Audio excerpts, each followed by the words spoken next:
दोस्तों बड़ा अपडेट है। पाकिस्तान फेल हो गया है। मीडिएशन करवाने की कोशिश 10 दिन से कर रहा था। पाकिस्तान ने क्या नहीं किया।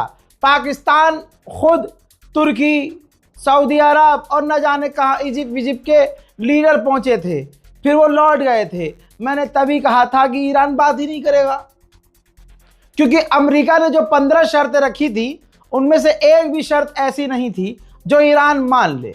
उसके बाद पाकिस्तान ने भाई तुर्की के साथ बात करी और पहुंच गया। चाइना पहुंचने के बाद चाइना से बात करी। कई देशों से लगातार पाकिस्तान बात कर रहा था।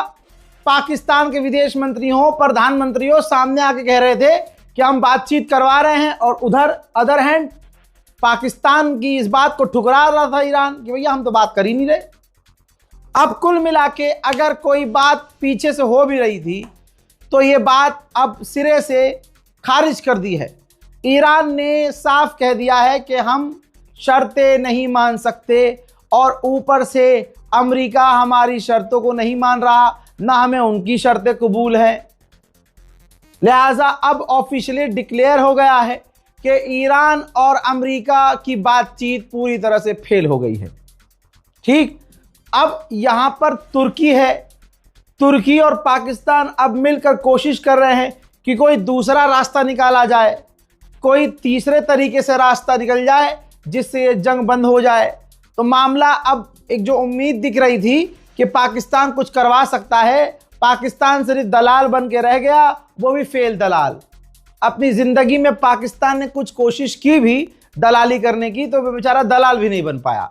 बहरहाल पूरी तरह से बातचीत अब फेल हो चुकी है। पर्शियन गल्फ के अंदर नजर आ रहा है, तस्वीर आप देख लीजिए, एक फिशिंग वेसल, मछुआरों की नाव में आग लगी है। यह अभी तक जानकारी नहीं है कि इसे ईरान ने उड़ाया है या किसी और ने, लेकिन आग खतरनाक तरीके से लगी हुई नजर आ रही है। मोहतरम हजरात, यूएई की सबसे बड़ी स्टील कंपनी, स्टील प्लांट जो फैक्ट्री थी, उस पर ईरान का ऐसा हमला हुआ कि वो इतनी डैमेज हो गई है कि उसे पूरी तरह से ठीक होने में 1 साल लग जाएगा।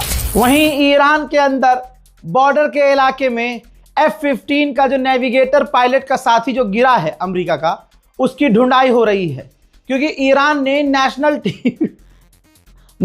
टीवी चैनल पर ऐलान कर दिया कि हजरात मोहतरम, इसको आप ढूंढ के लाओगे तो मोटा इनाम देगी सरकार आपको। तो कुछ तो उसे ढूंढ रहे हैं पैसे के लिए और कुछ ढूंढ रहे हैं उसे निपटाने के लिए। देखिए,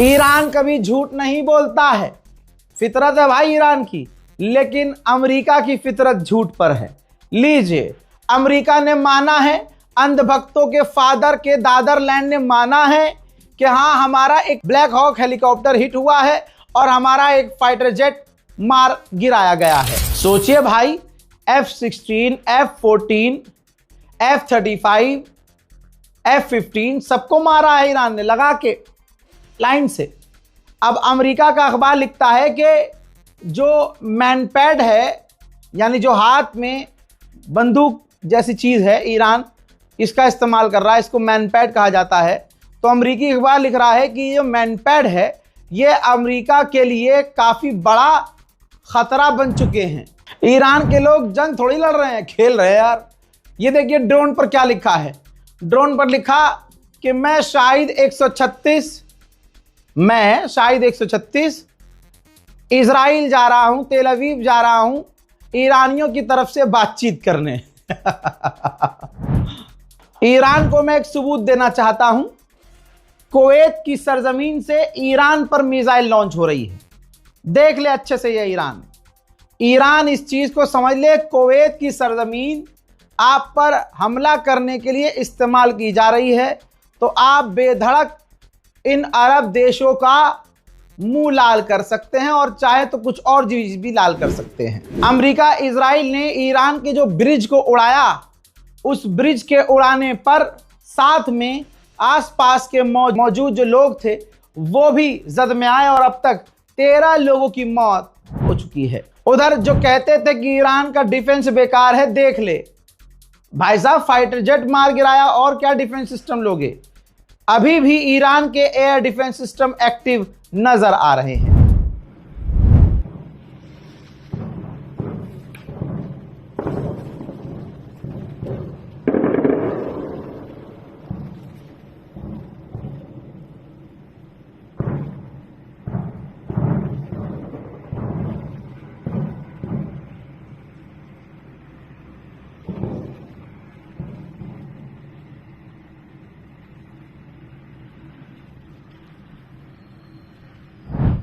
अमेरिका ने अलर्ट किया है कि हमारी जो अमेरिकी यूनिवर्सिटी लेबनान में है उस पर हमले हो सकते हैं। तो भाई यूनिवर्सिटी पूरी तरह से खाली पड़ी है। हजरात, मोदी सरकार की भी हैकड़ी ईरान निकालना जानता है।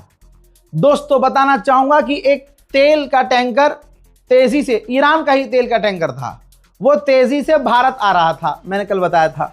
लेकिन भारत आते आते उसने रास्ता बदल लिया है और वो चीन की तरफ जा रहा है। कहा जा रहा है कि भारत से पेमेंट का विवाद है। देखिए कुछ भी हो सकता है, या तो पेमेंट ईरान कह रहा होगा भाई एडवांस दो हमारा जहाज पहुंचने से पहले, या तो ईरान कह रहा होगा कि पेमेंट आप वुहान में दो। कुछ भी है, लेकिन पेमेंट का ही मसला है जिसकी वजह से भारत आते आते वो तेल का टैंकर चीन की तरफ मुड़ गया है। उधर रशिया, जिसको भारत की मोदी सरकार ने धोखा दिया, लेकिन आज वही रशिया भारत को LNG और क्रूड ऑयल दे रहा है, कोई डिस्काउंट नहीं। हजरात, स्ट्रेट ऑफ हॉर्मूज का एक इमेज दिखा रहा हूं, जिस आइलैंड पर ईरान ने अपनी चौकी बनाई थी और उस आइलैंड के करीब से जहाज़ों को निकलने को कह रहा था और वहां पर लोग पहुंचते थे तो वहां वो पैसा वसूलता था, टैक्स वसूलता था। तो अमेरिका इजराइल ने उस आइलैंड पर हमले किए हैं। भाई ग्राउंड ऑपरेशन की तैयारी पूरी है और ऐसा लग रहा है कि कभी भी ग्राउंड ऑपरेशन ईरान में घुसपैठ करके तबाही मचाने के कार्यक्रम की शुरुआत की जा सकती है, क्योंकि मिडिल ईस्ट में एक अमेरिका का फौजी न जाने कहां तैनात है। वो शायद ट्रेनिंग पे था। उसने बताया कि हमारी ट्रेनिंग कैंसिल कर दी है और हमें इमरजेंसी में ऑर्डर दिया गया है कि आपको अब ईरान में घुसना है। सुनिए। Well guys, we just got emergency orders. I guess I'm going to fucking Iran. So that's the thing. I guess they're canceling the whole fucking training rotation so that they can fucking emergency send our asses to go fight in the war.